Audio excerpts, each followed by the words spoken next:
সংঘাত থামছে না পাকিস্তান আফগানিস্তানের। আবারও আফগানিস্তানের খোস্ত এলাকায় হামলা চালিয়েছে পাকিস্তান। তবে সংঘাতের মধ্যেও আলোচনার আগ্রহ দেখিয়েছে তালেবান সরকার।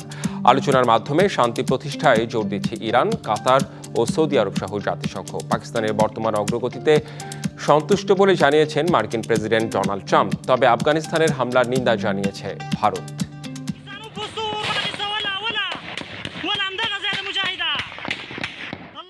বৃহস্পতিবার পাকিস্তান সীমান্তে সামরিক বাহিনীর অবস্থান লক্ষ্য করে হামলা চালায় আফগান বাহিনী। এতে সেনা হতাহতের ঘটনা ঘটে। জবাবে মধ্যরাতে কাবুল কান্দাহারে হামলা চালায় পাকিস্তান।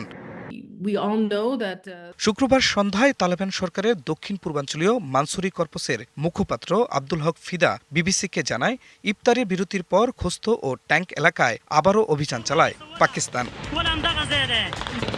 অন্যদিকে খোস্ত প্রদেশে জাজাই ময়দান এবং আলিশার ও তেরেস জেলার সীমান্তবর্তী পাকিস্তানি সামরিক পোস্টগুলোতে পাল্টা আক্রমণ শুরু করে তালেবান। পাল্টাপাল্টি হামলার মধ্যেই আলোচনায় বসার আগ্রহ দেখিয়েছে তালেবান সরকার। তবে হামলা বন্ধ না হলে কঠোর হুঁশিয়ারিও কাবুলের। পাকিস্তান কখনো আলোচনায় আগ্রহী ছিল না বলেও অভিযোগ আফগান সরকারের।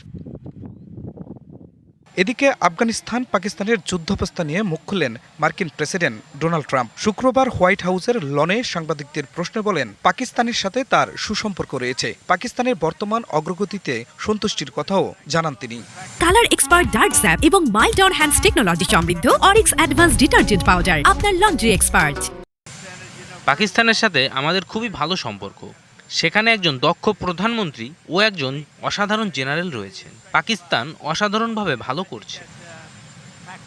তবে পাকিস্তান আফগানিস্তানের পরিস্থিতিতে উদ্বেগ জানিয়েছে আন্তর্জাতিক মহল। দ্রুত কার্যকর সংলাপে বসার আহ্বান জানিয়েছে ইরান, কাতার, সৌদি আরব, ইউরোপীয় ইউনিয়ন সহ জাতিসংঘ। আফগানিস্তান পাকিস্তানের সহিংসতা নিয়ে মহাসচিব গভীরভাবে উদ্বিগ্ন। কূটনীতির মাধ্যমে যে কোনো মতবিরোধ সমাধানের জন্য পক্ষগুলিকে তার আহ্বান পুনর্ব্যক্ত করেছেন তিনি। বার্তা সংস্থা এপি জানিয়েছে, সংঘর্ষ বন্ধে কাজ করছে সৌদি আরব ও কাতার। খান মোহাম্মদ মুকুল, ডিবিসি নিউজ ডেস্ক।